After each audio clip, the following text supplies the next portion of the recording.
Welcome to iPad Pros, the show all about using your iPad to be productive and get work done. I'm Tim Chen, host of the show. The iPad really shines when I'm trying to use it like a piece of paper. And the place where a piece of paper that you interact with right in front of your face and with a pencil tool, like the kinds of applications that would come to mind are things like sheet music, documents, seating charts, things that are like usually on the music stand in front of the podium at the front of the room. Welcome back to another episode of iPad Pros. In this episode, we're joined by Robby Burns, who's a middle school band teacher and host of the Music Ed Tech Talk podcast. And we dive into all sorts of things, including what the role the iPad plays in helping him teach class and how he uses it during private music lessons. We dive into a lot more, but those are kind of the big overarching topics of this episode.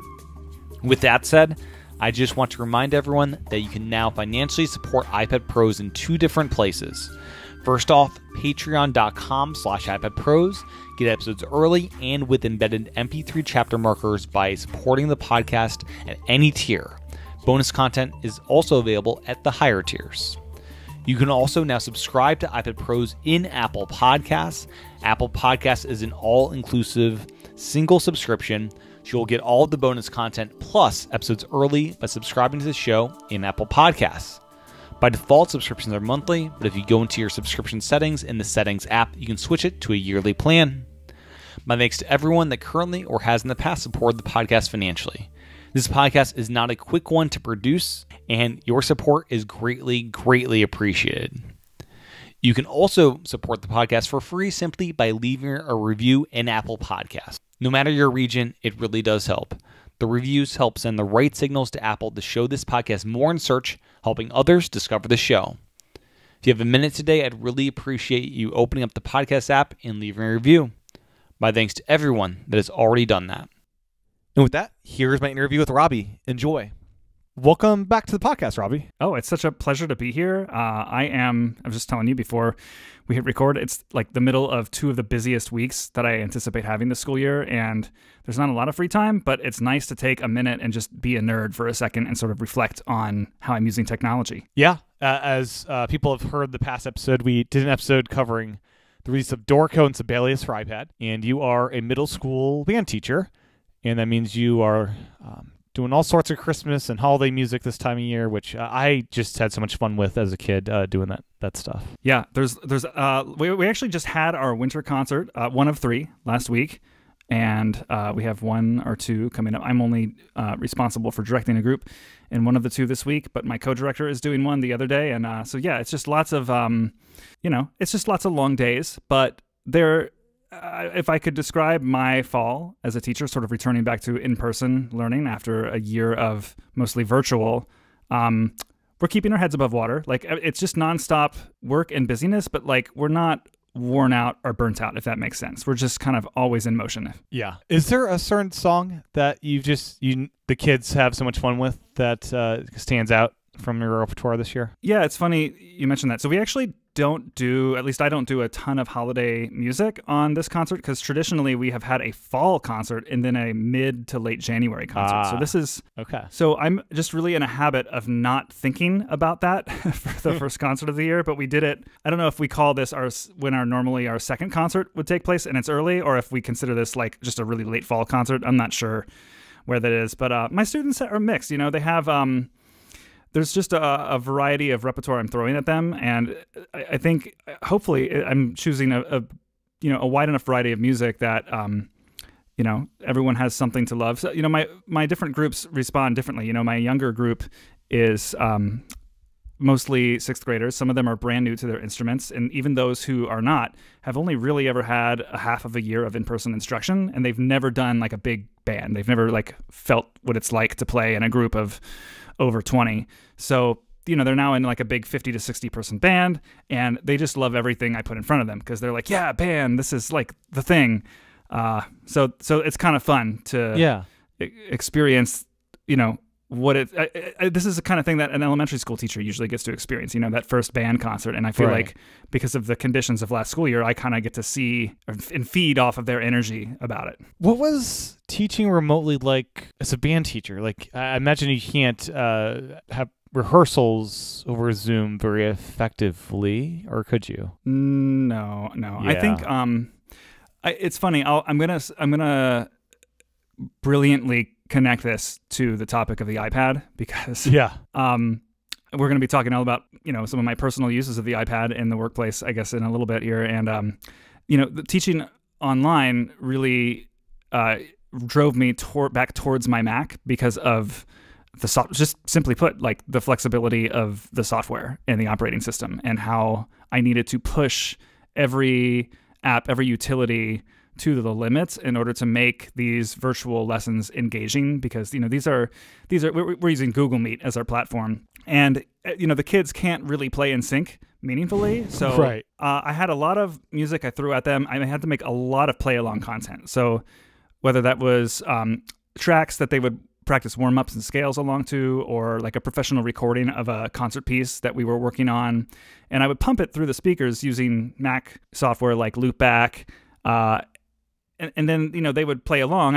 It's my role as director was really more, I joke with people that I was more of a spin instructor and just kind of hit and play on the next track, but trying to keep a pace that was refreshing and exciting for them, even though they were not really getting the feedback of other musicians in the same room. Right. It would have been a perfect time to introduce abstract, music to them.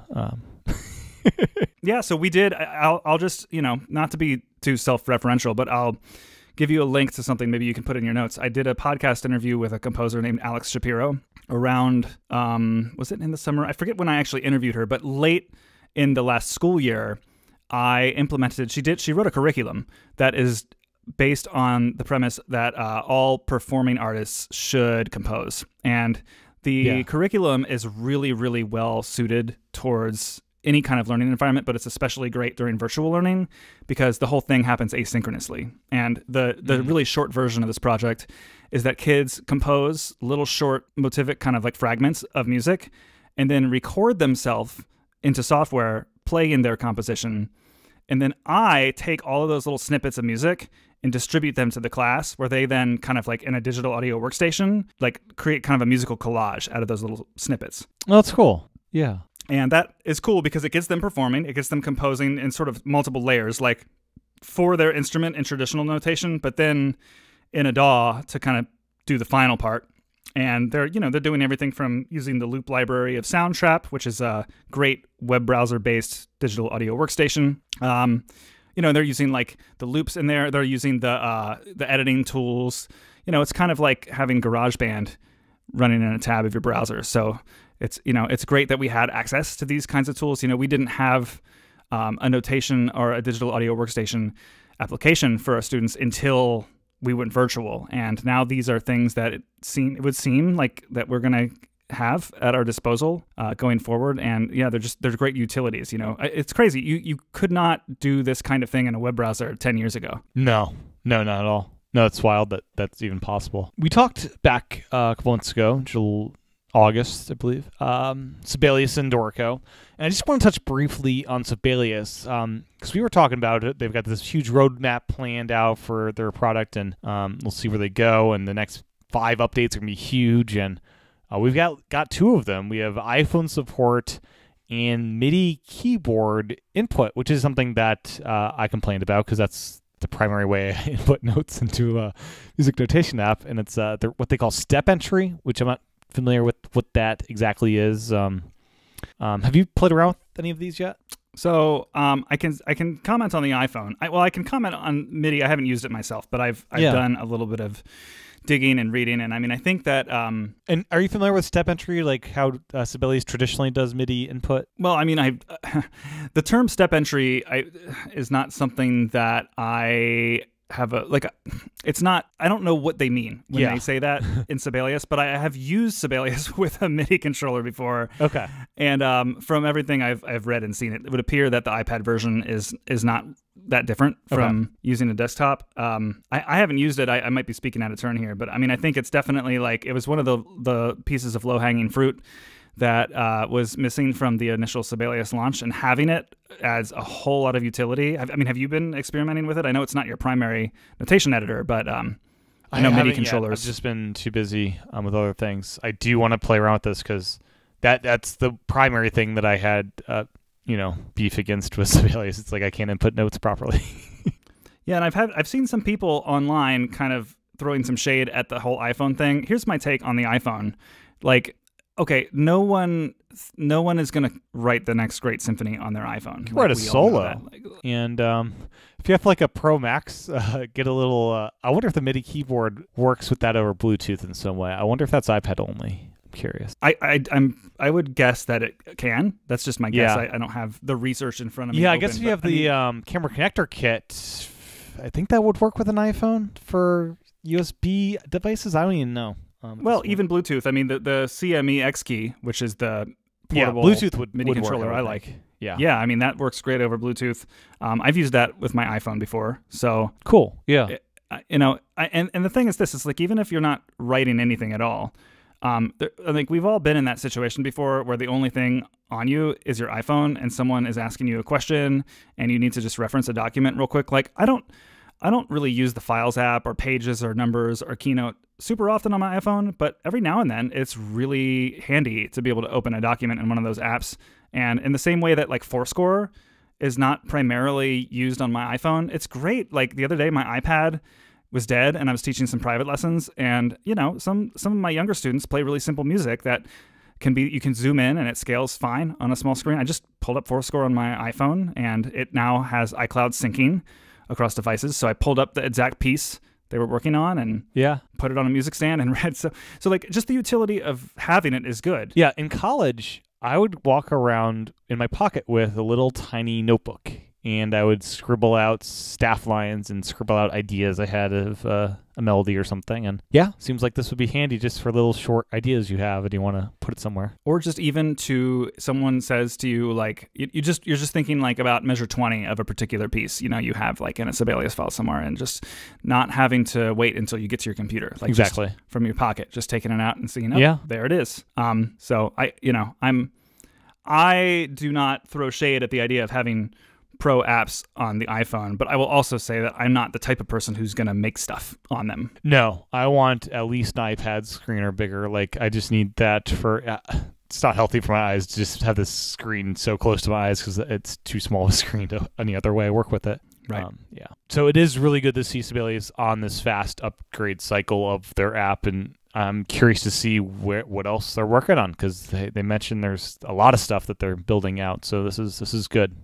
I mean, this was definitely the promise of having software like Dorico and Sibelius running on iOS. Is like, now that the foundation is laid, you can see a potential future where now everything, desktop versions and mobile versions are sort of all benefiting from these programs being everywhere. Yeah. Oh, absolutely. So before the show, you mentioned that your Mac was actually down as you got a new Mac, and it's the M1X or whatever, M1 Mac or Pro. I've got the 14-inch M1 Max computer. Cool. That's the one. Macintosh computer. So Migration Assistant was being all finicky, and you basically had your iPad as your one and only computer for about a week. And how did that time go for you? It was great. It was, so for me, COVID and online teaching really forced me back to the Mac, so to speak, and I just really returned to it as my primary computer that I would use for work. And it's, I have my other computer is the 16-inch, so it's a little big. It doesn't have an incredibly portable feeling, but it is, after all, a laptop, so I can just have it on the couch or move it to whatever room I'm in. It's 5 or 6 years old, so the battery will not sometimes live more than like 10, 20 minutes, but my point is this, like, it became, for whatever reason, just kind of like the thing I would turn to. And then the iPad, I would use it for things that it was good at, like annotating with the Apple Pencil. I would do a lot of like streaming my iPad screen with Air Server to the Google Meet classes I was teaching. But again, the Mac was really just like the central point of all work. So I just kind of built up some habits around that. I've sort of also like moved to Ableton Live as my digital audio workstation, which works really, really well with the Ableton Push, which is an external MIDI controller, which can kind of control almost every feature of the application. So wow. So I've been like using that when I have it parked at my desk. And just lots of like reasons have had me using macOS. So that being said, before that switch happened, I was really trying to have the iPad be an equal window into the same information as the Mac. I was trying to, power use the iPad to the point where I could live off of it. And certainly releases like Dorico and Sibelius over the summer make that one step closer to possible. But, the Mac just has things like OBS for streaming and things like Air Server, the ability to really good external monitor support, so I could have my window of all my students' faces on one screen and then have all the stuff I'm streaming to them on the other screen, and a clear division of labor. So it's funny, when I realized that I was going to have to take my brand new Mac into the shop and that it was going to put me out of a Mac for a few days, I thought to myself, wow, do I really, it's been over a year since I've been an iPad power user, TM, or whatever you want to call that. Do I still have the chops? And it really went well. I feel like all of the muscle memory came back, using multitasking to kind of have work between both screens. I've kept using a lot of apps that are, similar on the iPad as they are to the Mac. So, using Spark Mail, Google Drive, more recently, DEVONthink, Obsidian, Craft, some productivity apps that help me to just get basic logistics done, like communication and planning. Those are all the same as on the Mac, and they sync the data over. So was I a little slower? Yeah, iPad multitasking is not quite as slow, but because there's only one or two things on the screen at a time, I was finding a renewed focus in the way that I would follow through on certain tasks.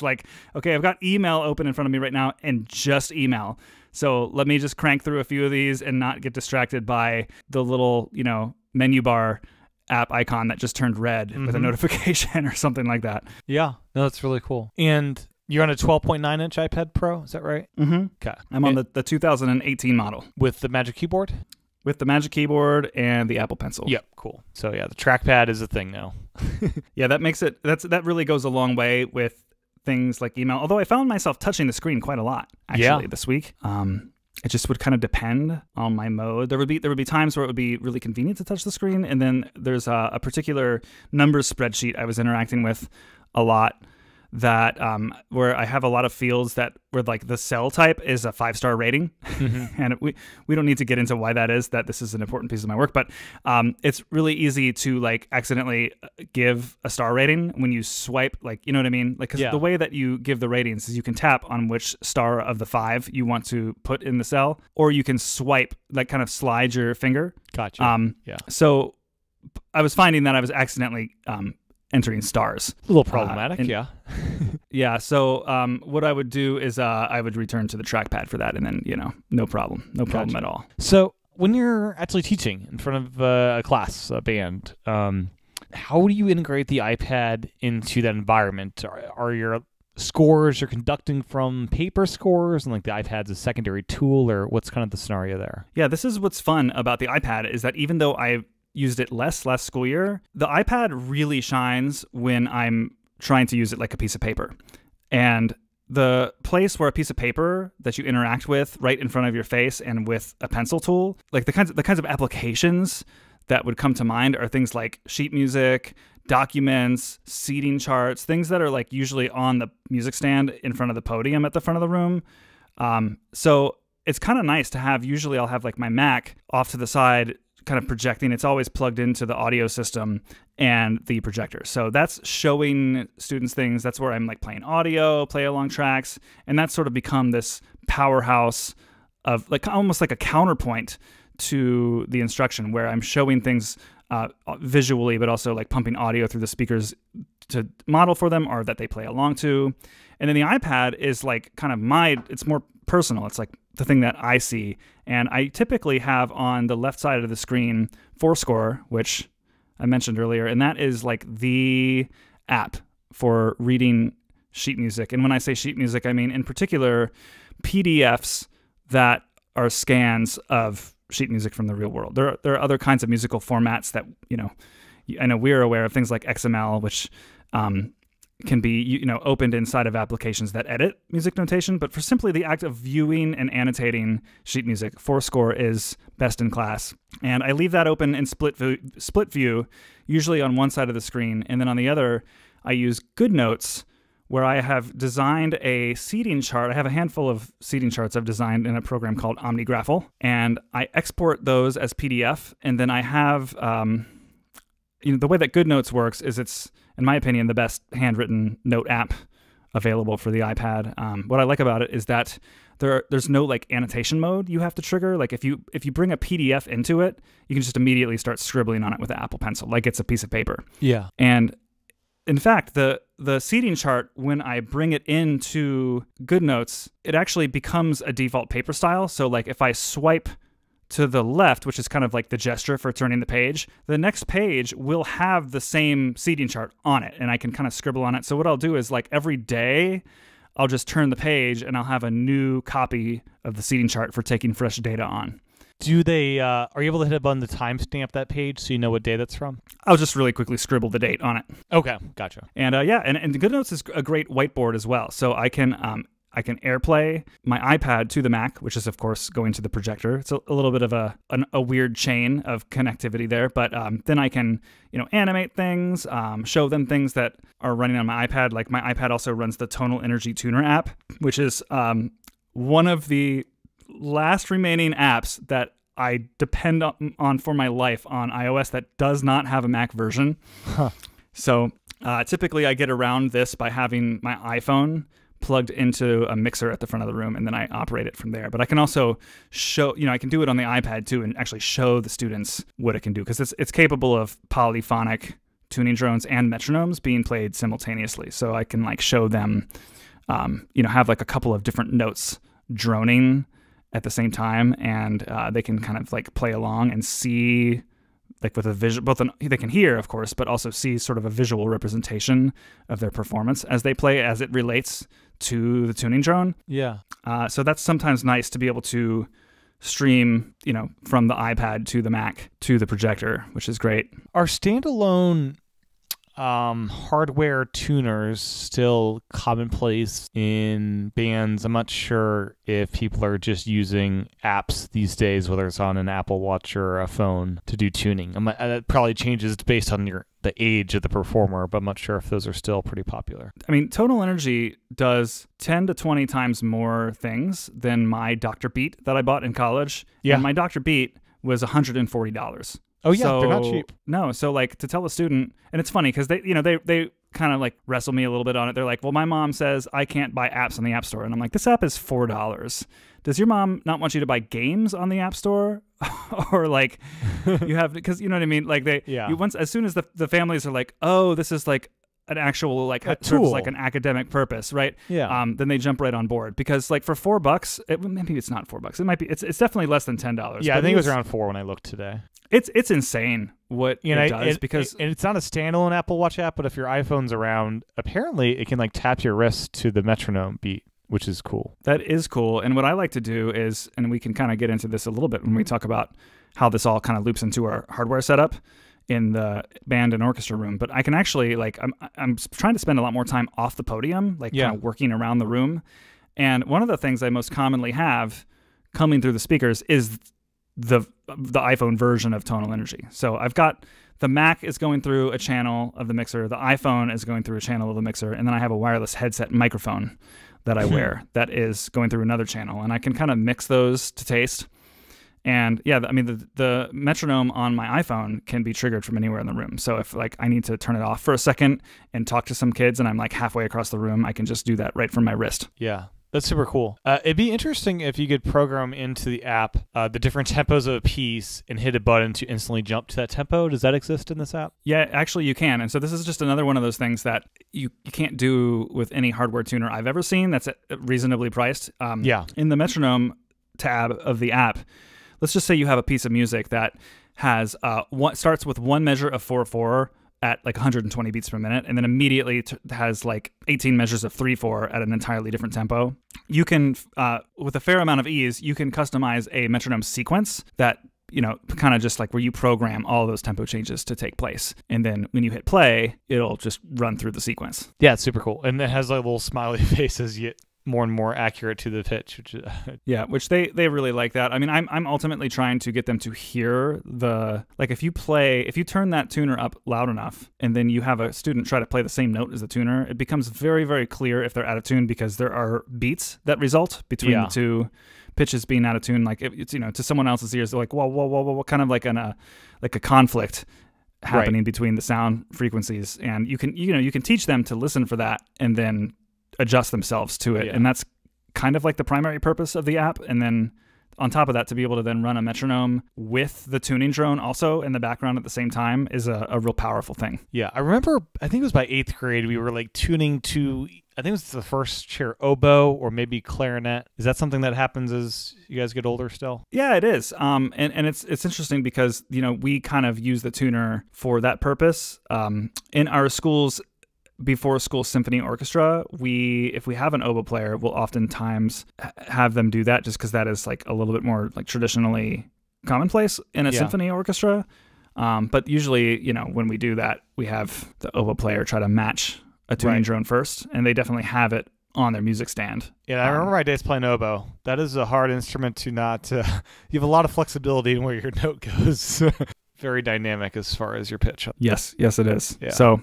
so you have to be pretty good. 6th grade oboist probably couldn't do that well at that point. Well, you just keep doing the drones. That's the thing, is the drones are on almost 100% of the class time. Yeah, and they learn to hear it. It has a center, so to speak, a center of gravity. And, it sort of gets under your skin in a way. You hear it all the time. The way that I do it is because it's coming through loudspeakers, is you're not just hearing it, you're really feeling it vibrate. So it is something that is like visceral almost, in addition to kind of like this skill of learning to hear the conflict of the intervals. You're also just like really feeling it. And, I can turn it up pretty loud.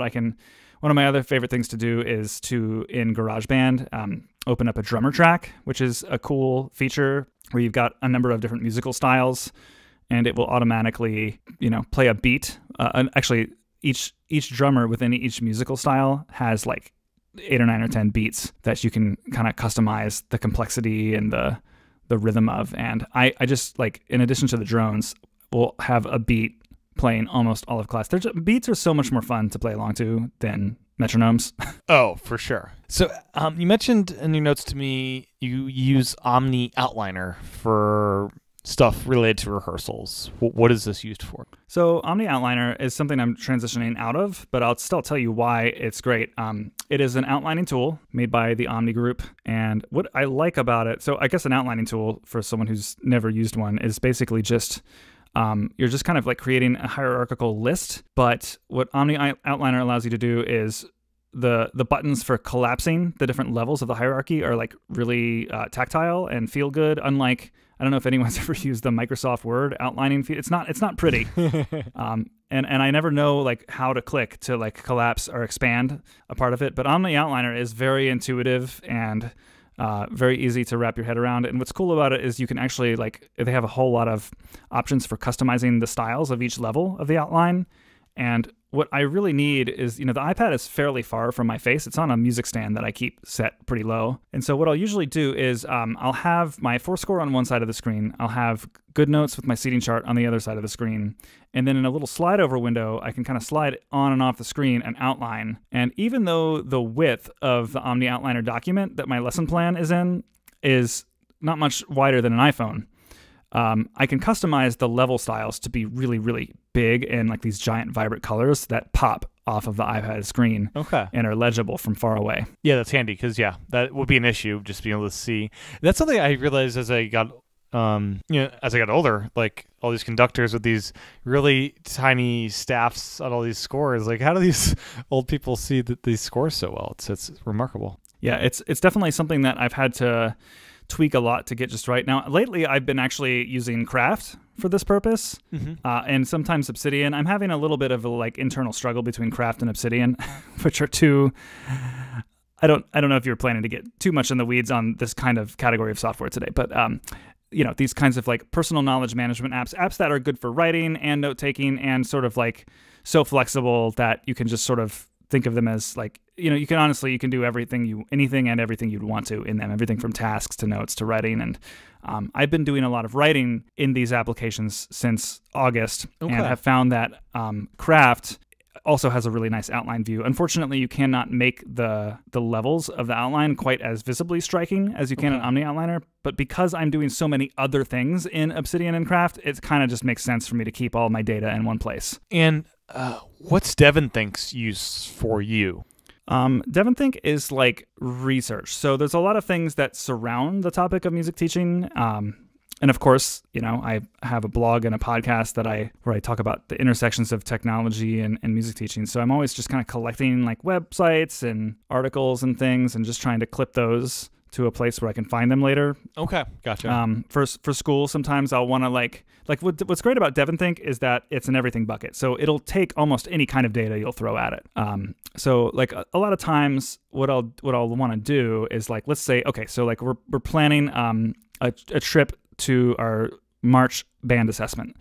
And typically in the band assessment, there will be like emails coming from our district music supervisors. There will be like seating chart documents that I have to share with them so that the stage crew can like get it right. There will be emails bouncing back and forth between parents. Maybe there are like some field trip permission slips that have been signed and scanned, scores, rehearsal notes, to-dos, tasks, and websites. Maybe like a lot of this stuff, I can just kind of create a group, which is what DEVONthink calls a folder. Yeah. And I can create a little folder in DEVONthink, and then I can take all these varying different kinds of data and I can throw them all into the same bucket so that I can see them within context of each other. Like the Finder on the Mac is great, but it's like, there are certain kinds of files that it can find, and there are certain kinds of things that it cannot find, and it cannot find a website.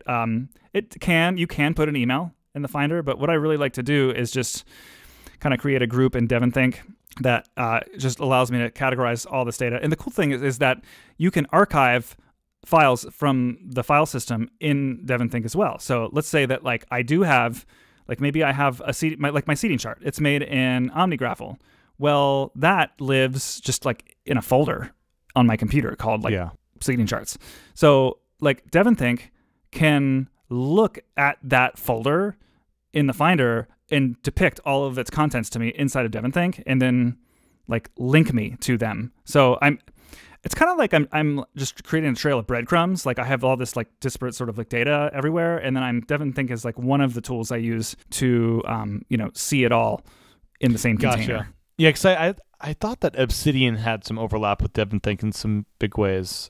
With the linking, they do linking because you can link to any file and stuff in DEVONthink. And I think Obsidian is based on the same mechanism, right? Right, and so can Omnifocus, which is the to-do app that I'm using. So like you can kind of get this interplay between in Craft 2, which is similar to Obsidian, and Things, a very popular Apple, for Apple products, like another great task management app. Like all of these apps have this kind of like sense of like creating a local deep link into something. So if I have a task and I'm writing a note in Obsidian and I want to have a reference that'll take me straight into that task in the To-Do app, I can just like copy a link to that and then put it anywhere. So what I'll do is, because all of these apps have this feature, I can in Obsidian, which Obsidian, if someone has not used it, is really just a nice app that looks at a bucket of text files in your computer, and it just, it has a lot of nice features for wrangling text files. I don't know how else to say it. It does quite a lot, so I'm trying to be simplified here, but it's kind of like a note-taking and writing. It's a text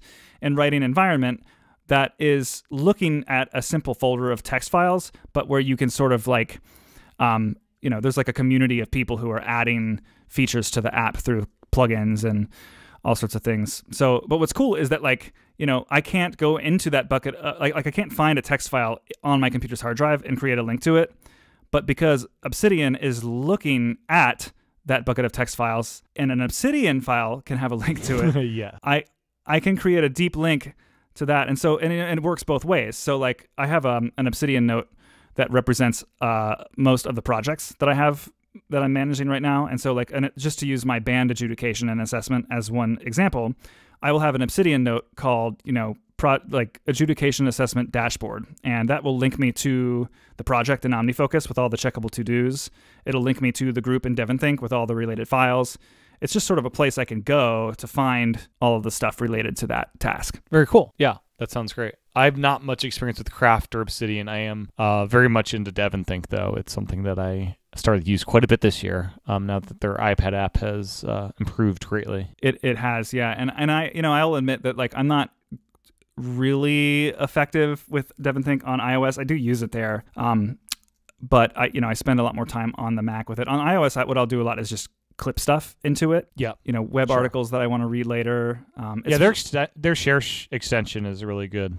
Yeah, I like it. I mean, again, you can throw anything into it, and I'll take a lot of websites and articles and stuff like I used to have this bad habit of like throwing everything I wanted to check out later in my to-do app, and eventually I realized like this is not mentally healthy for me to see all of these as tasks that I need to accomplish. Yeah. So I've got a little group in DEVONthink called Check This Out, and that's where most of the kind of ephemeral things I want to look at later go. And I can look at them if I'm bored, and if I'm not, the world actually does keep going around if I don't check out the things in my checkout list. Right. So in band practice, do you create different like resources for your students to bring home and like practice different assignments type thing, or how's that work? Yeah, we're actually using a learning management program called Canvas, which is really common at the, it's like in higher ed, it's been pretty popular. And then, this category of software, I would say like most schools were probably already using one of these, but if we had the terrible Blackboard back in the day. Oh, it's the worst. Blackboard is an example of one of these, but it's real bad. It was awful. Yeah. And Canvas is also real bad, but it is the least real bad of them all. Okay. Actually, that's not true. I hear good things about Google Classroom, which is another competitor in this space. Yeah. And Canvas, actually, they just copy everything that Google Classroom does well. But like they add a layer of complexity to it that's unwanted. It's not a fun place. I actually, so here's... But in there, you'll throw up stuff you like make in Dorico for like practice scales and stuff. Right. So yeah, like I share a lot of like sheet music with them, resources, information is all going there. The actual assignments I give to them show up as well. The thing about band though is that a lot of assignments don't really like Canvas is built with this idea of sort of combining all these different kinds of data into modules, which students sort of work through, like almost as if you can take the class completely online. So like a social studies teacher, for example, might have the first part of a module, like this might be like, you might be studying World War II, and you might have like a module that's named as such, and then the first section of the module is just a simple static page where you can, a Canvas page it's just like anything else on the web. Like it's sort of like got a WYSIWYG editor where you can add media and rich links and stuff like that.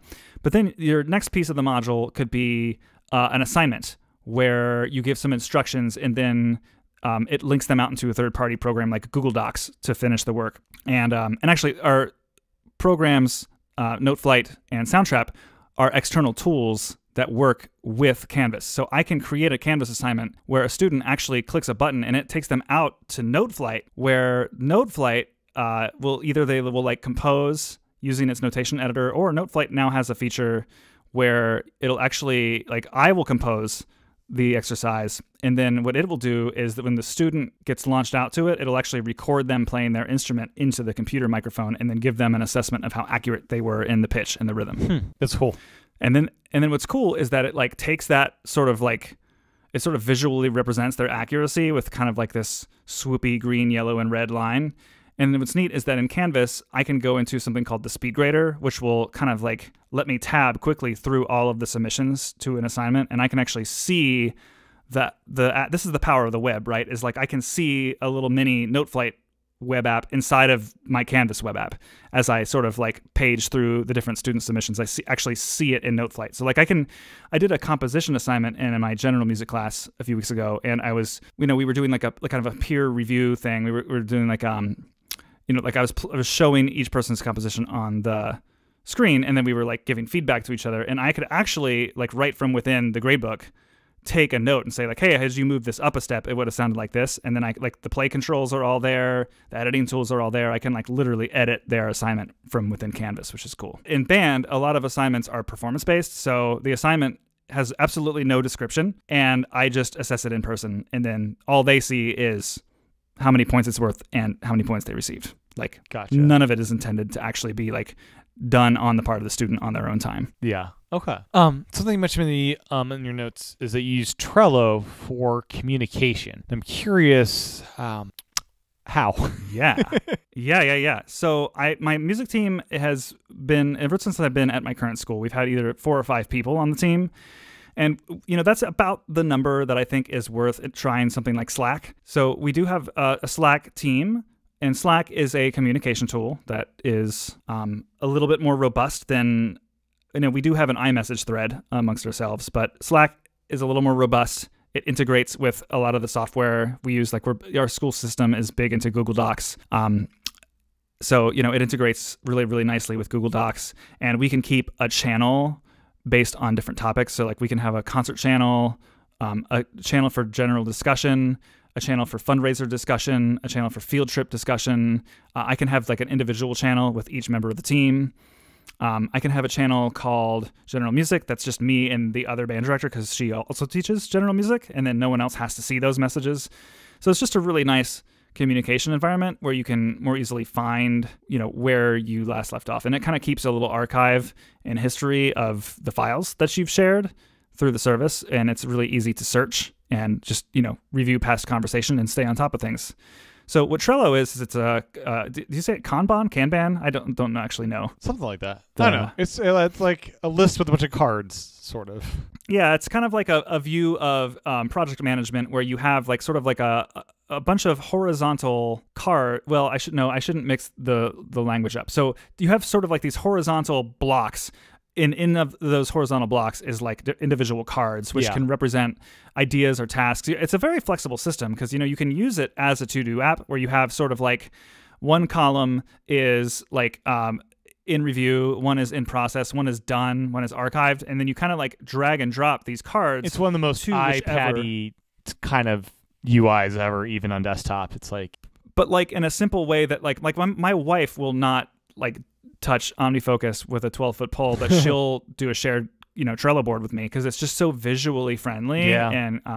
And everything is just so tactile. Like you just it's like drag a post-it and drop board. These You're like cards. moving post-its around. Yeah, and it's visually the same way. Like all you got to do is add a pretty background, and then you can attach things to the cards like notes. You can have full-on conversations inside of a card relating to that task.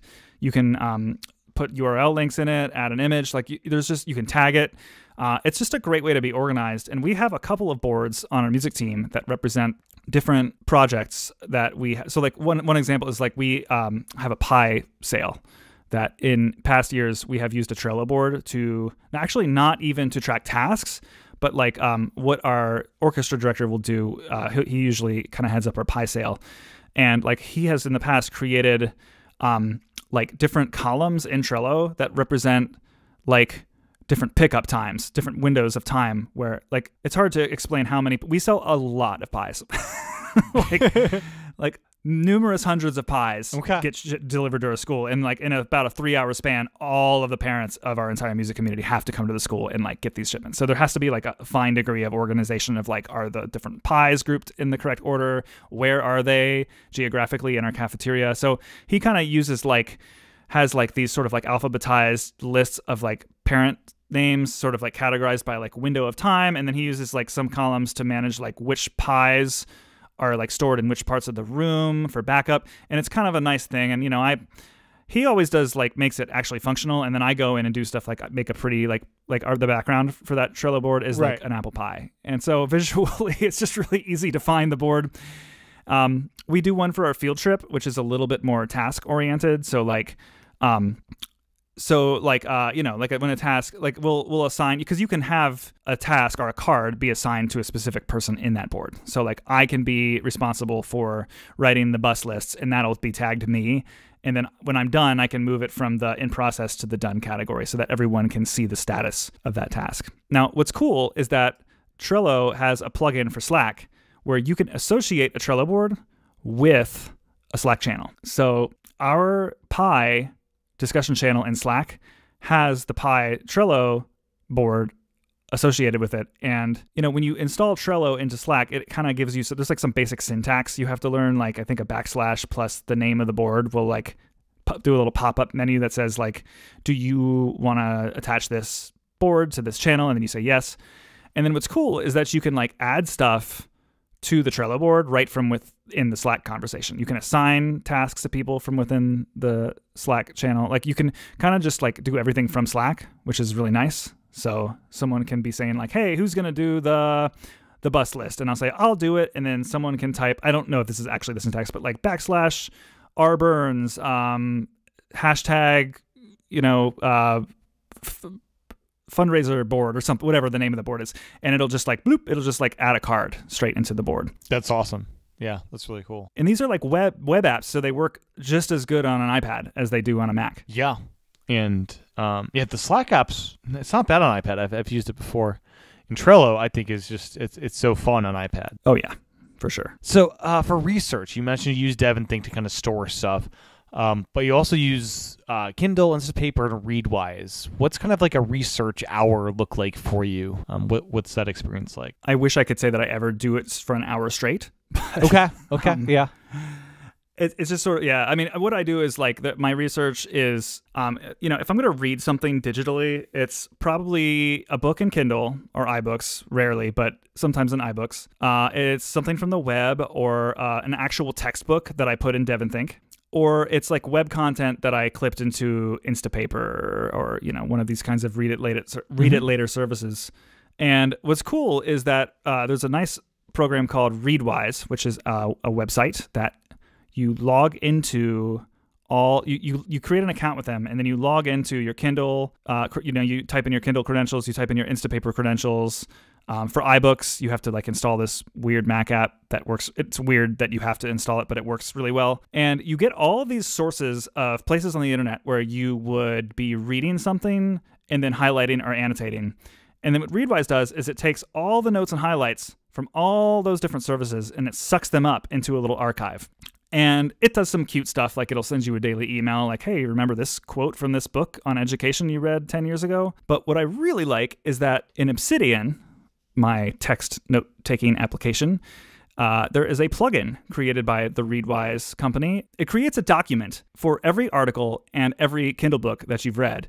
And then it makes a bullet point list where it like has the contents of all of the, not only like the quotes that you've highlighted, but then the notes that you've written, all in just plain text. And then it creates a link directly to that content in the article or the book. So if I read a book about oboe performance and I highlighted some like good little tidbits, and then I can search that in Obsidian, and its search is like real fast in Obsidian because the whole app, all it is text. Text doesn't take up a lot of space, nor is it hard to search. So I can really easily search and drill down right to that exact quote I was trying to think of and reference.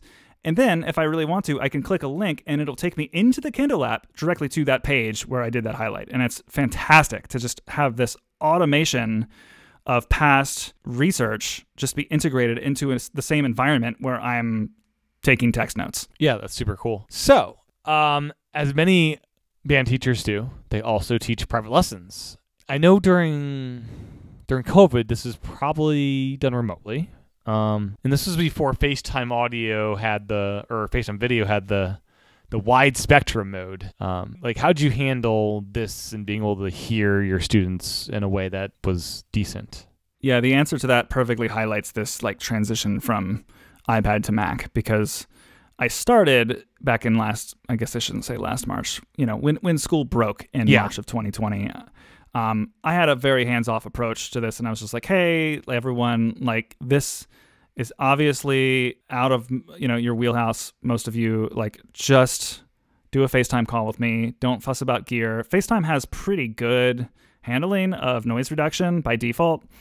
It doesn't have any customization, but it has pretty good, it makes good choices about how to handle the varying dynamics of percussion instruments. So I would just sit in my sunroom on my phone or my iPad and just have a FaceTime call with my students. And that worked pretty well until the fall, when it became very obvious that we were in this for the long haul. And I was already working on my virtual teaching setup in my home studio. So I just decided to move to Zoom for the private lessons. And that's when I kind of got a little intense, using OBS to broadcast things. And there's a great app I discovered for the Mac called Classroom Maestro, which shows a keyboard and a staff on the screen, and then it actually, like, when you play a key on a MIDI keyboard, it lights up that key on the piano. Yeah, that's cool. And then we'll show it to you on the staff. That's awesome.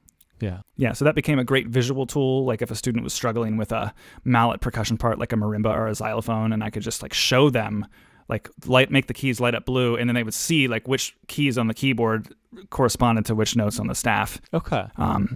So that, that just kind of like leveraging this, using Air Server to like show music. Like I would often pump Fourscore through the Zoom call and then like annotate stuff and say like, hey, rather than like measure 1, and then they're like, what? I would just say right here, and I would zoom in really close to where I wanted them to start playing and circle it with the Apple Pencil. Yeah. No, that's neat. Craft is a tool you use heavily in this context. Is that right? Yeah, I'm like really pumped about this. So Craft, as previously mentioned, is an app that does... People argue about is it really similar to Obsidian, or are they very different? I actually, for me, the way I'm using them, they have a lot of crossover. They're both really good apps that excel in note-taking and text writing. Craft is like prettier and more like of a native iPad and Mac experience. It feels more like the design of it belongs on your device, which is, not imperative to me, but it does go a long way. But the thing that makes Craft really stand out is that any document, and I'm on the Pro subscription, which was this past year offered to teachers for free for a year, so I'm kind of like riding out this free subscription, but I'm like I'm locked in now because I'm like, this is just one of the many ways I'm using Craft, is how I'm using it in private lessons. So any note or rather document that you want to share, you click a button and then it generates a secret URL that you can share with another user. So all of this like knowledge infrastructure and like these documents I'm making and these resources can not only like kind of network to each other, like, and be interconnected, but then I can also just take a single freestanding document and text a link to a parent, and then they have it. So what I've done in Craft is every student gets their own document in Craft. And then every week that we meet, I create a new line of text that is the date of that lesson. And then what Craft can do is you can sort of like embed a little note within a note. They call it a card. And what a card is it's kind of like a line of text.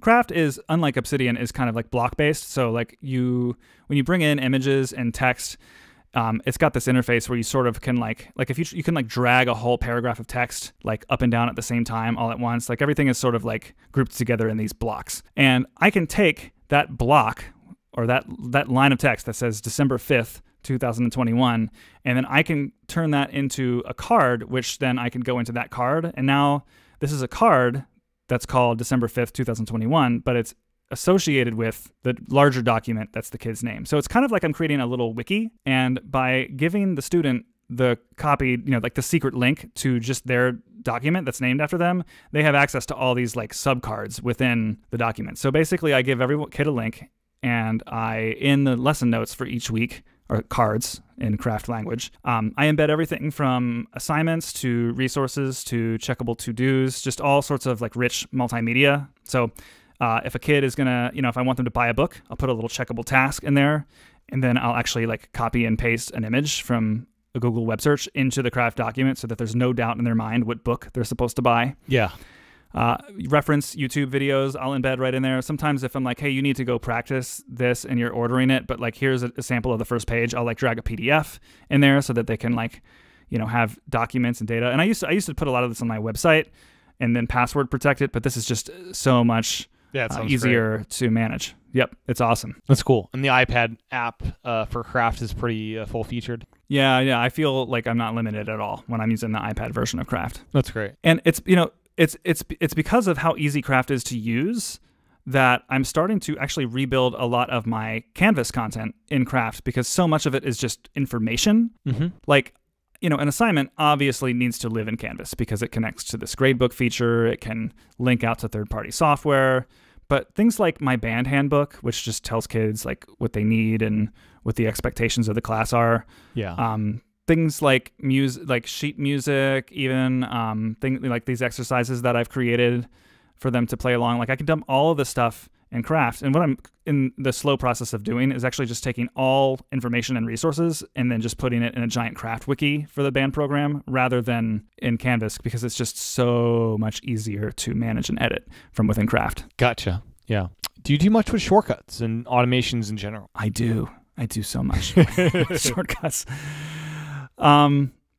Yeah, I think shortcuts are, now that they're on the Mac, I'm thinking more seriously about shortcuts. I feel like the shortcuts story on Mac is, there's like been lots of things said about how buggy it is right now. Which I hear it's a bit rocky right now. It's rocky.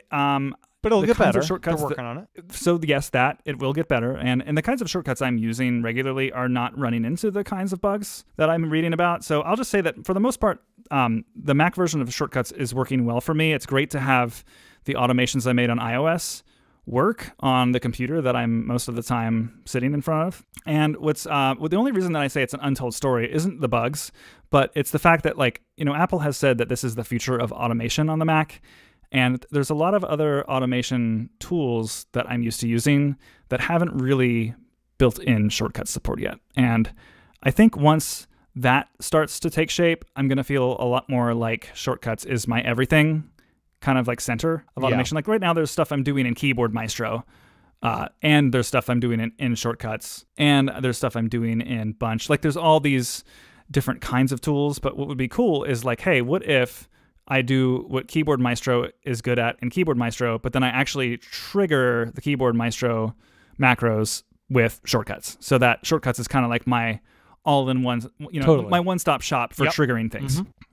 So that's not quite there yet. But the thing I'm liking the most about shortcuts on the Mac is that you can use the same ones that are on iOS. Like I have a couple, like when I do an episode of Music Ed Tech Talk, I have a lot of little finicky steps I like to do. I like to email the guest, with the same email every time. I like to create a craft document with an outline that I share with them.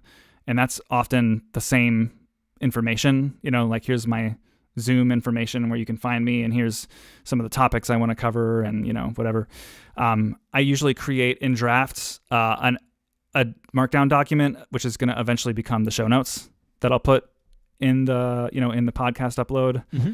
I have an Omnifocus project that it automatically generates, where I tell it like what's the recording date, when do I want to publish this by, and then it'll kind of like automatically generate due dates for all of my different tasks relative to when I'm recording and when I want to have published it by. So I do this all the time, and it has just been crazy to publish and edit and produce my podcast almost entirely on the Mac and have to take out my iPad out of my bag every time I want to run this one shortcut. And now I don't have to. Yeah. Yeah. Do you think of the focus modes as sort of in the same breath as shortcuts? Do you want to move there, or did you have? Yeah. So something that I personally been doing is focus modes almost act as triggers for shortcuts. In fact, I have one of my focus modes. I've got 15 placeholder focus modes in case they fixed a bug that lets you stop adding unlimited focus modes. So one of those is I have a contour focus mode.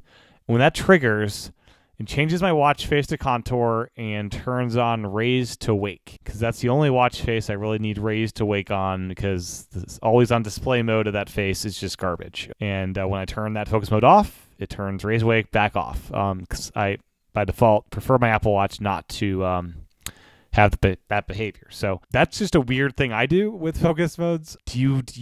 I do focus modes with productive things, not just fun things. But how are you finding yourself using focus modes, and are you automating certain things tied to focuses, and how does that work for you? Yeah, that's exactly the kind of little, like what you just described is like, to me, like using automation and shortcuts and focus modes, like it's all about handling 1,000 little things like that than it is like building these ultra mega apps within shortcuts that do crazy things. You know what I mean? Like I'm not doing like wild scripts or any of that. Like to me, it's like, here's like a 2 or 3 step thing, but I have like hundreds of 2 or 3 step things that I'd rather ensure that they're done consistently and more easily each time than, fiddle around. So, like the creating an episode of my show, one I just described, that's like one of the more involved ones.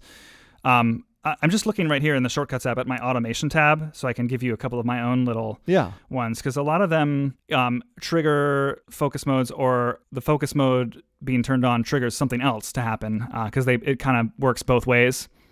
So I don't know. This is not at all related to my professional life, but it's probably one of my most used shortcuts and automations. It's called Good Morning. Mm-hmm. No, I'm sorry. It's called Awake, and it is a shortcut that does a bunch of home-related stuff. it will turn. Okay, so I usually run this when I'm like, I wake up with my kid. So I'm like walking down the hall to his room to get him out of his crib. And I'll usually run this shortcut then. And it turns on the lights downstairs, opens the blinds, disarms the security system, starts playing nice music down in the kitchen.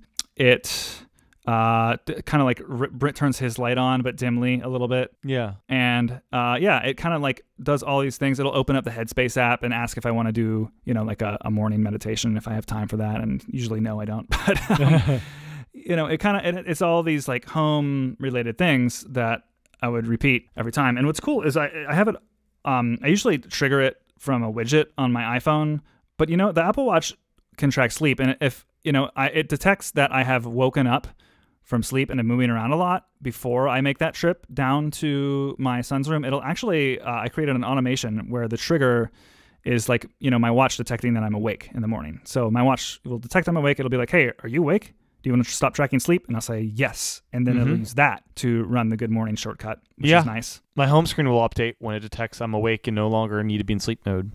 Sleep focus, which is great. Yeah, sleep focus is a good one. Let me see. I'm trying to see how these are organized.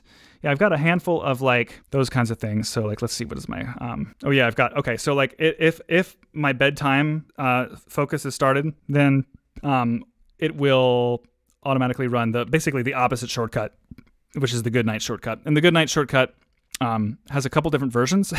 This is the thing about like my wife and I not always having like our schedules in sync. So like I had to program 3 different HomeKit scenes that all do mostly the same thing, but are like different in minor ways. So like when I run it, it asks me, what is your wife doing? Like, are you both getting ready for bed? Is she already in bed or is she downstairs? And if she's downstairs, I don't want it to do anything with the main floor of the house, but I do still want it to turn off the bedroom lights and arm the security system and close the blinds and turn off the TV. So it'll do that. And then it'll open a Headspace sleep meditation for me and go into, sleep focus mode when I tap that button. I trigger work focus mode when I get to work. So and actually my iPhone asked me if I wanted to do that. And I typically don't like to give up that amount of control to my phone, but I'm gonna tell you, this is for anyone who's never used a focus mode.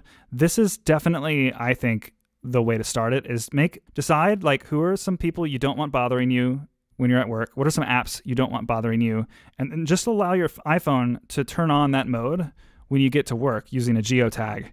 And I have found that I am so much more it's in the name of the feature. Like I'm so much more focused when I don't I'll get through like maybe 1, 2, 3 periods of the day. And then I finally open my email app and realize like, oh, I haven't checked my email all morning long. And I got so much done because there weren't little dings going off all throughout the morning.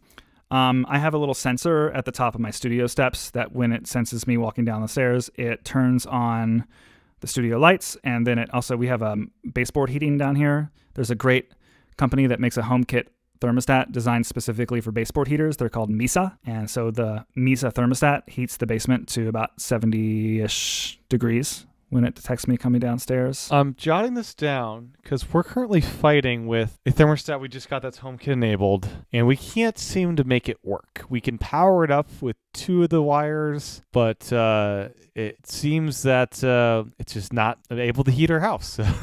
And it's been very frustrating. We're like, do we hire an electrician to make sure we have the right wires plugged in and stuff? So that one's especially for just baseboard heating, which I think is... Actually, no, I don't think that's what we have. But it's like an older school system where it's like probably very low power is my guess. Yeah, there's definitely different wires in the back of that thing. I'll just be upfront. We paid someone to install a lot of our like direct wired home automated stuff. We had, when we first bought this house and we're doing some like kind of, initial projects, there were a couple of HomeKit enabled things. Like we got some Lutron light switches in a handful of the rooms. Those baseboard heating thermostats were definitely on the list. So I wish I could tell you that I'm a wizard and can answer your question, but no, we're trying to figure this stuff out. So it's a process. Right now, I'm manually wiring it and unwiring it when we want heat on and off on the main floor. Oh, which is fun. Yeah, I totally hear you. I'll have to tell you after we're done recording about the saga of like the main thermostat in our house. Okay. And HomeKit, because it's a good story, but I don't know if it's what people want to hear. But it involves me spending probably like 10, 15 hours trying to hack our home's proprietary thermostat to working with HomeKit, but like through Home Assistant, HomeKit, and this like weird Python script that this guy wrote who has this exact same problem and thermostat and uses the iPhone. And all of it sort of like running on a Mac Mini. It took so long to figure out how to get it all to work, and then it did work eventually, but then became flaky. So I don't know, whatever. For maybe a story for later. I'm just looking at, before I get to like my really like work focused focus modes, I'm just trying to see if I have other cool automations. Like I've got, stuff happens when I'm driving, like it goes into driving focus mode. When my battery falls below 25%, low power mode turns on.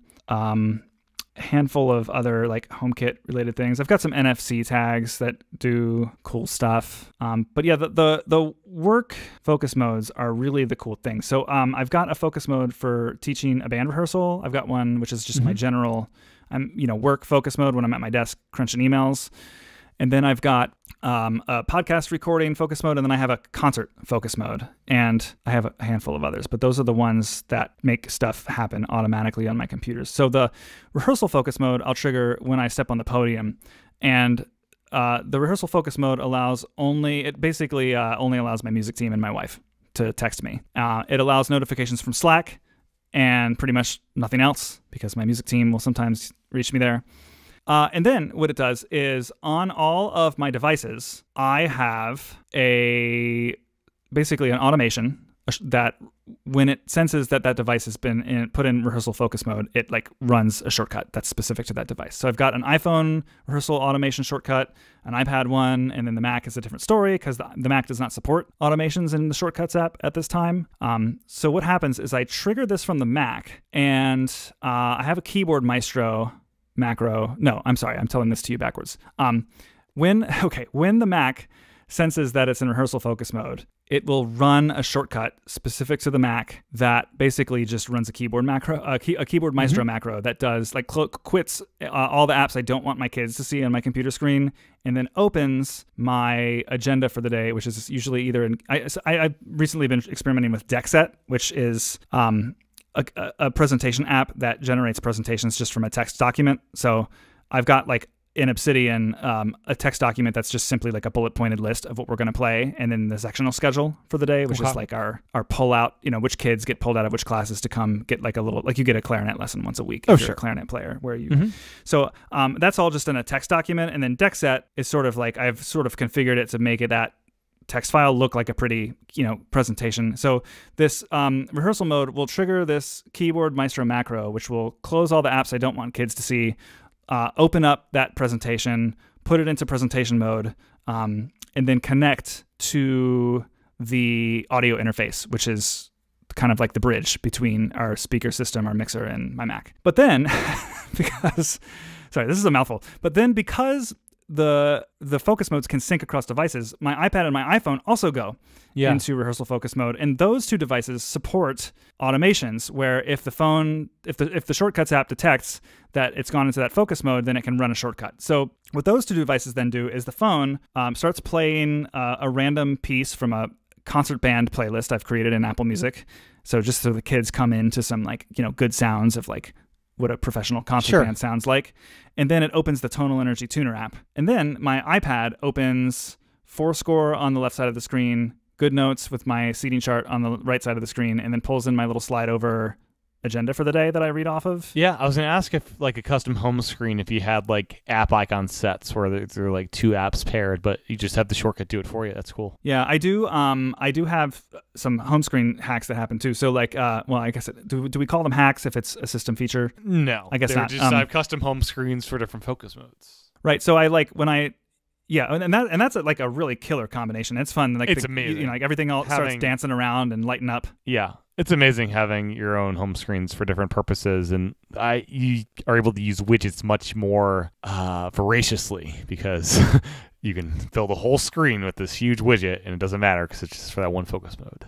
Right. So like my rehearsal home screen, like I don't need Twitter on it, so it just puts a giant analog clock on it. I do use the Omnifocus forecast widget on my main home screen, but what I do, this is my work focus mode. My work focus mode makes my home screen just a giant OmniFocus widget that is from a perspective, because you can OmniFocus features perspectives, which are basically like saved searches that are, so you kind of like could design them like a custom email rule. And it's designed to look at any task that is available to me to be working on and that is within any one of the projects inside of my folder of Howard County Public School System related projects. So it's basically like, hey, if I've designated I'm working on it today and it's related to work, show me that perspective. And so I've got a giant widget that my phone shows me of all the stuff that falls into that category. I really want OmniFocus to read your focus, and when you open the app, just show you a certain perspective related to that focus. That'd be amazing. Well, I mean, you can have, if I wanted to, I could have the shortcut on my phone. Like nothing automatically happens on my phone when it detects that I'm in work focus other than like that the notification settings change. But if I did want it to happen, I could create a shortcut that would automatically just, because OmniFocus does donate actions to the Shortcuts app that open up to different. Yeah, and you could set up widgets that are the right perspective, and when you click on the widget, it open the right thing. But yeah, it'd be cool within the app if it did something kind of interactive with which focus you're in. Oh, I lied. I do have 2 other widgets on my Rehearsal iPhone screen. It's the Do app and then the Fantastical app, just so I can see like what time my next class is starting. Yeah. So that's nice. When I'm in rehearsal mode, my iPhone shows me a clock, the Do app, a couple of other things. Like it puts some like musically specific, like I only really ever use the iPhone version of GarageBand if I'm playing a drummer track. So it'll put GarageBand on the home screen. The iPad, I don't do much with, but when I teach private lessons, my iPhone and my iPad change pretty drastically. My iPhone actually just shows me, so it basically just takes a craft widget, because in craft I've got all my student documents. So it shows me a giant widget of like tappable student names, so I can tap in right into the the name of the student who I'm about to start working with. And then I have a series of HomeKit related shortcuts that I've put as home screen app icons on just this one home screen. And so down there I've got the so actually a couple of these are not shortcuts. I've got the Nest app, I've got the Home Cam app, which shows me all the cameras in my home. And then I've got a shortcut which will check whether or not the side door is locked or not, because we've got a HomeKit lock on that door. That's where the students kind of like come around to the side of the house and then go through the laundry room door and then walk straight down into the studio. So that'll tell me, did the previous kid like successfully, it'll tell me there's a sensor on that door too. So it'll tell me, did they close the door? Is it shut tight? And is the door locked? And then I have 2 other shortcuts that will basically lock and unlock that door, depending on the status that I have received from the check door shortcut. And so, it's just a nice quick way to like see what's going on through cameras and lock and unlock that entryway. And I put Fourscore on that. Like I said earlier, I never use the iPhone Fourscore app, but occasionally I'll just kind of be sitting in my chair and just, want to comfortably hold my iPhone in my hand and follow along the music my students are playing. So I've got that there. I've got like for recording podcasts, I do stuff too. I've got, all my apps on my devices will automatically close, and then the ones I need will open, like Audio Hijack, Zoom, the show notes in Obsidian. I'm sorry, in Craft. I'm sorry, the outline file in Craft will automatically open. And then I have this like weird obnoxious fan that's really close to where I record that I have to turn off when I record.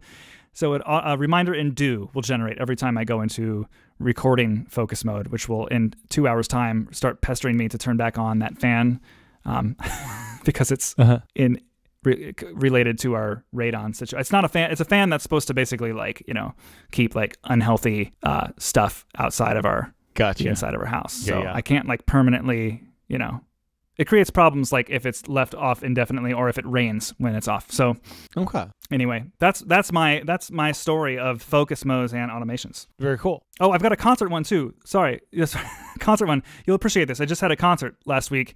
I've got a concert focus that not only does it it's like, how like when you're in if you go to see the symphony, you go into overkill mode, you like put your phone in airplane mode, do not disturb, and turn down the volume if you're like me anyway. And so it does all of those steps, and then it puts my watch in movie theater mode, which basically makes the screen black, right? All in one tap. That's cool. Yeah. Just want to wrap it up with a few odd and ends. Quick note. How are you using this on the iPad? Yeah, I've gotten into a little bit lately. Like sometimes it helps me to organize my very, very scattered thoughts with a legal pad and a pen. I have a friend of mine who I used to have an old podcast with called The Class Nerd. His name is Craig McClellan, and he has been very slowly turning me into not a pen like enthusiast, just like a guy who appreciates a good pen. So I'll take my nice pen and I love a good pen. Good fountain pen is a unique experience that we don't get anymore. Well, and I like to, when I'm like sitting down at my desk and being a little bit more methodical, I like to use a fountain pen, but I actually really like these. I'm trying to remember what kind of gel pens I have. There's like this very specific kind of gel pen that I really like using at school. And it's great on a legal pad.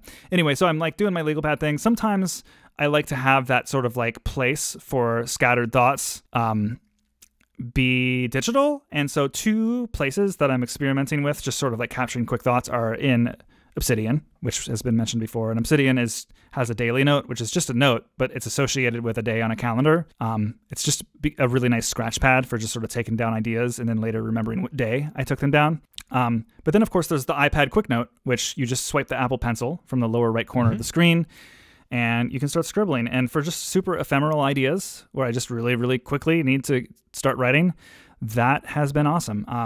So you'll combine Quick Note with the Scribble feature as a way to get stuff down. So no, I'll actually just handwrite if I use Quick Note. Okay, I'll usually initiate it and then just use the pencil to, just scribble using like the pen or the pencil tool. But what's really nice is if something does become, if I do want it to be more permanent, I don't even really like take the effort to save the note permanently into Apple Notes. What I'll do instead is open up my Obsidian Daily Note, and then, you can now touch a piece of handwritten text and then drag and like select it as if it's like typed text. And right from within the Quick Note, I can just like long press the first letter of the first word I jotted down and then highlight, a little bit of stuff I jotted down. And then I can pinch with 3 fingers together to copy. And then I can tap into Obsidian's Daily Note and then expand it.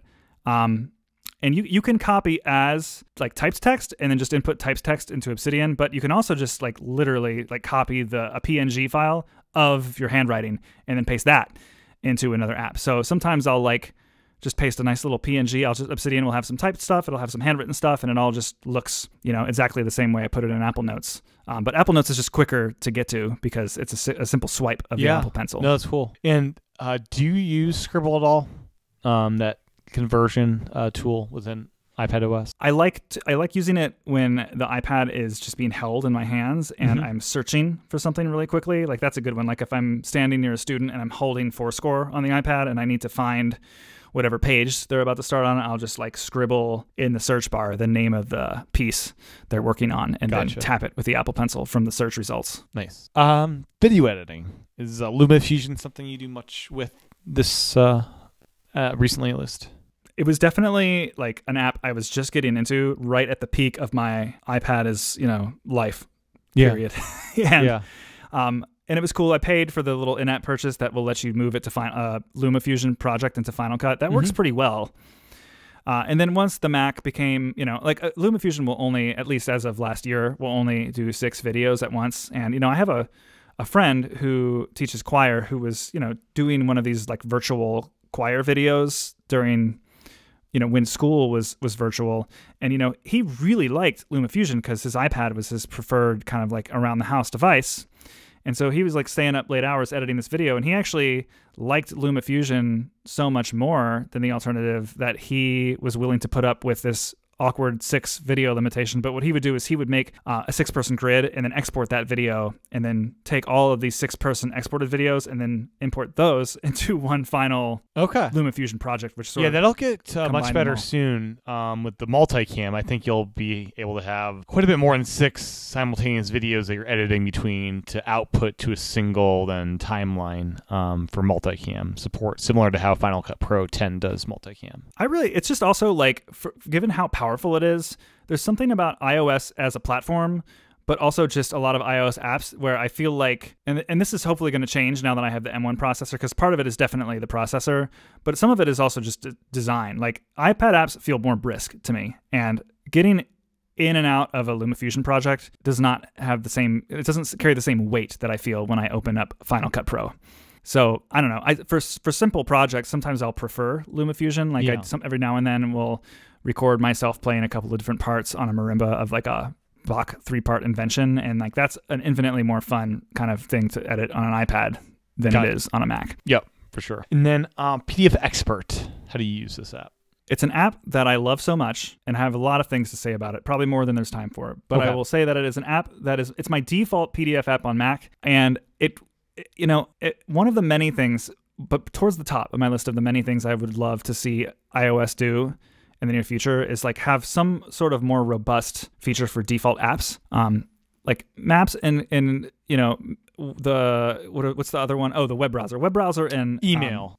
Sorry, not Maps. Email and web browser are two categories of apps you can now set a default. And if you think about like the Mac also allows you to set a default email and a default web app. Oh yeah. I'm sorry, web browser. But it also allows you to set a default calendar app, and it allows you to set like when people have these conversations about any default file apps, type. Right, exactly. I never hear file type in the discussion when I hear other people talking about default apps. But what I'm looking for is not just like, let me choose. Yeah, are there file types on iPad? That's the question. Exactly, right. Like not just let me choose Google Maps when I tap an address, but let me say to my iPad, no, don't open the PDF in the Files app. Open it in PDF Expert. That would give me. Well, it would solve a lot of weird, buggy behavior in the Files app, but it would also get me using PDF Expert a whole lot more. Yeah. And you do a lot of annotating within that, or what's your main use of it? It's just way prettier and easier to use. Gotcha. I do like annotating on it. I do like how markup on like if you open a PDF in the Files app, you can. I'm pretty sure you don't need to go into an annotation mode to just start scribbling with the Apple Pencil. So there's definitely like it's like friendly and easy. But what I like about PDF Expert is one of the things I commonly do is scan like a whole bunch of music and then like extract, like I'll take like the first 3 pages. Let's say that's like a flute part. I'll like highlight those and extract them as a new file. And then I'll grab the 3 pages of the oboe part and extract that as a new file. The interface for looking at all of the pages of a document and then like quickly rotating and cropping and extracting them is to me far easier to use in PDF Expert than in Preview. Okay, yeah, that makes sense. It's really, really nice. It's a well-made app. And then finally, the original Pixelmator that doesn't get much love these days. I still use it to produce thumbnails for YouTube for this podcast, and it's a great little tool that I wish got more updates. Yeah, I make little promotionals for like I'll do once a month. I'll go live on my Twitch for and my Patreon subscribers can kind of like join me on a Zoom call live for that, but then other people can just kind of like comment on Twitch. And when I'm promoting one of those, I'll make like a little social sharing picture. I do a lot of the social sharing graphics and banners for my blog posts and podcast episodes. I'll do that usually in Pixelmator Pro on the Mac. But Pixelmator, like standard on iPad, is really good. It has like the features are just like really buried, but once you start digging around, you find that like it really does so much of what the actual Pixelmator experience on a desktop does. Yeah, I love the magic eraser where it's like erasing the similar color type thing. Oh, it's awesome. Yeah, you can do so much with it. And it was the other day I was making a promo for one of these little live sessions I was doing, and I was like, well, I mean, I'm sitting here in my kitchen and I've got my iPad on the table and my Apple Pencil. Let's just see where this can go. And all of a sudden, a few minutes later, I had something that looked just as good as what I would make on the Mac. And, I don't know. It's cool. You have to dig for stuff because it's not like the iWork apps kind of have like a right sidebar area that you can expose where it's got a lot of options. And with Pixelmator, you kind of have to drill down into stuff more, but it's all there, Yeah. Adding effects, stylizing text, changing the border and the drop shadow of text, layers, all of it's there. Yeah, it's a great app. So anything we haven't touched on that you'd like to before we wrap it up? I mean, we covered so much. I guess just the home screen on the iPad is just always an experiment. I mean, right now it's calendar, right. a giant, I've got like a large sized calendar, Apple Calendar widget and OmniFocus forecast view with all my to-do tasks for the day. I've got a little Carrot weather widget, a little Squarespace widget, a Google Drive search widget, and then I really like the big files app widget that just shows great. you I like the really, really giant sized one, and I have a stack of them where one is like I don't know, how many does it show you? Like about like 12 or so files that are on one of my widgets. It's like recent files. And then if I swipe it, it'll show me the desktop, which because I have iCloud desktop syncing on, if I like am working on my Mac and like add some stuff to my desktop, I can just hop on over to my iPad, and then right on my home screen, I'll see like recent documents that have been added to the desktop on my Mac. And the trick is, if they're downloaded to your iPad, you can actually drag those file icons, and they are draggable icons to do stuff with. Right from the widget? Yep. This is exciting to know. They have to be downloaded to the iPad already. So I'm not sure if there's a setting to say all desktop files just download automatically to iPad. I'm not sure if that exists yet, but this is, I swear that someone in Apple knows or knew that, because that, to my knowledge, is not currently a feature. Every year that there's a WWDC, I look on that keynote slide where they show like all the like little tiny features they're adding. Every single year, I take a picture of that screen real fast, and I'm like, please tell me that there are new iCloud features for the Mac. Please tell me new iCloud features, because the one thing, other than Dropbox still being way easier to use. Many years ago, there was that feature in the betas of like download X folder or file, or make sure it's always downloaded, and that still hasn't returned yet. Exactly right, and I think they actually call it something weird like pinned files, not pinned. You know what I mean? What I want is the thing that Dropbox says, which is just like, hey, just like tell us which folders and files do you want us to permanently, no matter what, keep in like local on the device. And the fact that iCloud in the current year doesn't have this feature is almost, it's nuts, the entire reason why I got a 4 terabyte instead of a 2 terabyte Mac. Yeah. Because I'm so tired of like fussing with those features and like clicking that little cloud download icon. Like, to me, I'm like, oh, just give me everything. Just have it all living on the device. DEVONthink is great for that, because you can just say download all of DEVONthink and it's on your iPad. Right, exactly. And DEVONthink does a cool thing where it like puts your DEVONthink content in the Files app. There's like a you files have like extension. a double.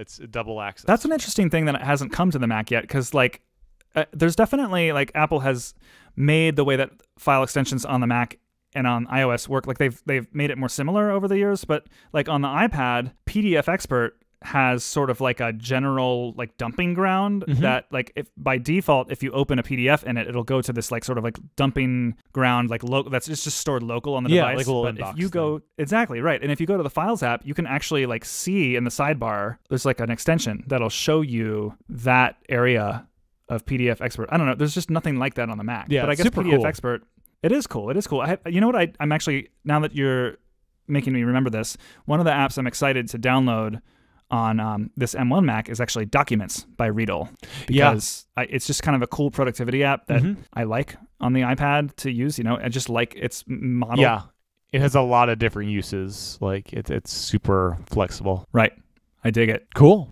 Yeah, I think that's it for me. Where can people find your awesome podcast and what you're up to? Sure. So RobbyBurns.com is everything. I do, you know, my blog and my podcast is musicedtechtalk.com. But that's just like, you know, a URL. It basically is pointing people to robbyburns.com/blog. Everything about my professional career in music and teaching life is all over there at robbyburns.com. Musicedtechtalk.com takes you to a feed of all of my blog posts and podcast episodes. But of course, the blog and the podcast episodes can be subscribed to in any podcast app or like RSS app. And, you know, fed directly to one's device. And I publish about 2 episodes a month. And, you know, I try to blog. Lately, I'm doing less like short newsy kind of posts and more like thoughtful, long form kinds of things. So that's where I am on the web. I'm on Twitter at Robby Burns, YouTube and Twitch. I stream my live stuff, but I also do occasionally post some tutorial videos to my YouTube. I'm sad to say that I am most popular on TikTok. I have more followers on TikTok than any of the places I actually want to have followers. Okay. Because of a relatively viral video I did last year of me playing all the different percussion parts to Leroy Anderson's Sleigh Ride. Something every band kid will remember from high school or middle school. So, if you want to see a once a year post of me playing some percussion, that's my average so far, is once a year. So, what What else do I have on the web? I've got my Patreon, where I've got a Discord for music ed tech talk enthusiasts who want to support the show and just have great and lively discussion about all things education, music, and tech. And those are the places on the internet that I dwell. Very cool. Well, thank you so much, Robby, for your time. It's once again just a great time chatting with you. Yeah, it's been such a pleasure. Thanks so much for this opportunity, this like brief break in this chaotic concert week to just kind of nerd out about fun apps and software. Absolutely. Well, that's my interview with Robby. Make sure to check out his work over at robbyburns.com. And my thanks to Robby for his time recording this episode. And my thanks to you for your time and attention tuning in. As a reminder, you can support this podcast over at patreon.com/iPadPros or by becoming a paid subscriber over on Apple Podcasts. My thanks to everyone who supports the show. And with that, I'll talk to everyone again real soon. Thanks for listening.